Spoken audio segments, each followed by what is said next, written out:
Wim Wenders' film Paris, Texas, melded with the brilliance of Robbie Mueller's cinematography, stunts the viewer with saturated scenes of desert landscapes, neon signs, and glowing auras, silently evoking immense emotion from the audience, and expertly achieved by the use of color, lighting, composition, and design.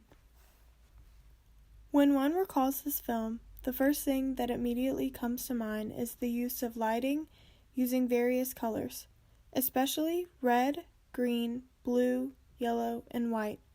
One can observe that many of these colors are complementary in the color theory. This color contrast can metaphorically serve as a divide or opposition between scenes, characters, or emotions. On the contrary, it could symbolize interdependency or interconnectedness. These colors are most often reflected in the setting and clothing of the characters in Paris, Texas. These choices are known as design, quote, the process by which the look of the settings, objects, and actors is determined, end quote. Design shapes the way the viewer sees the characters and the world they live in. It directly influences the tone of the movie, lending to the overall narrative and structure. Furthermore, the repeated colors provide a unified feel and make the film easily memorable.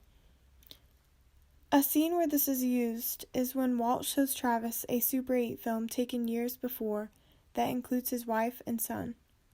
The look and feel of the scene is distinguished by deeply warm hues, achieved by a bright yellow sun and reddish glow around the characters.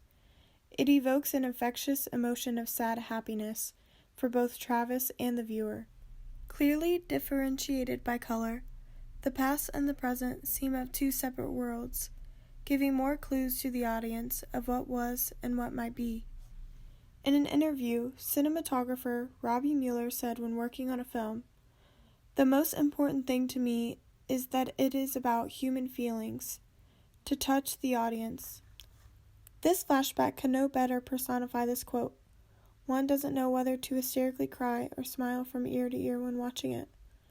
Another tool used to stage scenes in this film was a shot's composition or the way in which subjects were placed within frame. Actors were often cleverly placed in relation to the things around them or in front of them. We see this most prevalent during the scenes between Travis and Jane at her work. The filmmakers not only played on the functions of mirrors, but turned the conventional shot-reverse shot on its head. Jane is often seen staring at herself, creating a feeling of isolation through imagery, unable to see to whom she speaks. In addition, she is located in a small, compact room, symbolizing her feeling of being trapped. For Travis, he is not only seen directly facing her, but also turned away from Jane during his speech. This monologue scene shows that even though they are close in proximity, they are far away emotionally, no longer able to return to the life they once lived.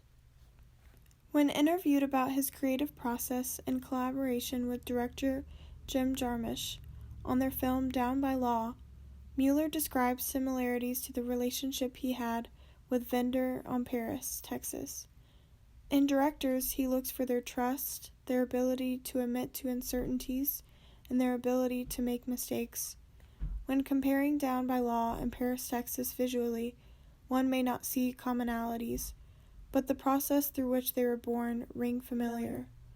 Mueller, quote, didn't know what form Down by Law should have, end quote, in the beginning, but used that uncertainty to find freedom and follow his intuition, much like he was guided by feeling and often photographed without really thinking during Paris, Texas.